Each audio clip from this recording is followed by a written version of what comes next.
speaking of Jonas, have you seen in the media? This was Danish media that reported this, so maybe you have. His wife did an interview recently that was talking about she kind of wants to see Jonas at home a bit more, and he's kind of wondering whether to like reduce the amount he's on the bike, so like go to less training camps and do less racing. I wonder what you think about that as a Dane, because like he's your main guy at the moment. Of course, there's Mads Pedersen, but a Tour de France winner kind of engulfs everything else. Yeah, I haven't seen that. I know he's a real family guy, but he very clearly also has a huge passion for cycling, and I feel like they would talk about it now. Vingegaard, let me just check. How old is he? He is 28. He's definitely still got like a couple of years left in him, and like the very top level. And I think that could be, he could be like, listen, babe, I got a couple of years left in me. I'm not washed yet. No, but like something like that.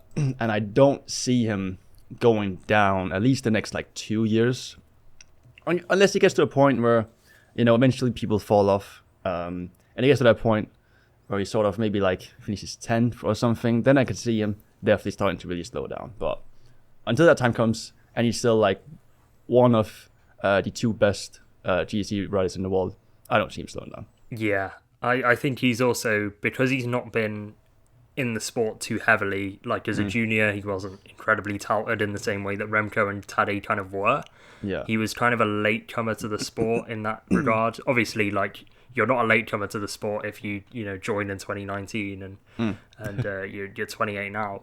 Yeah. But in terms of the new generation, where you're entering the sport at like 18, 19, 20, he is slightly late to the sport, so he probably has more years left in him than Tadej perhaps would do at 28, I think, or someone like Remco. So, yeah, I get the point that he is a family man and all of this. Yeah. And to be honest, I can see him perhaps if he wins a third, like if he wins this year and then doesn't win the next year, I think I can see him being content with 3, to be honest with you.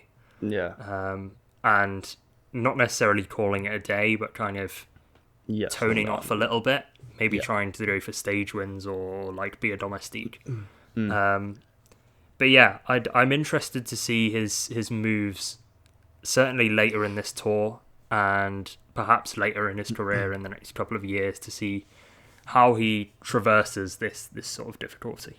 Yeah, I think also, I mean, he's not poor by any means, but since he hasn't been in the game for so long, the economical standpoint, like he's earning plenty of money right now while he's at this peak, and if he can keep this peak, the longer he can keep it, the more money he can, save up, put in the bank, also for his family. That's also doing something for your family. So that's definitely also something that would be into consideration, because if you slow down, the money's going to start flowing back, and since he knows he won't, do this forever, you might as well get the best out of it while he's there.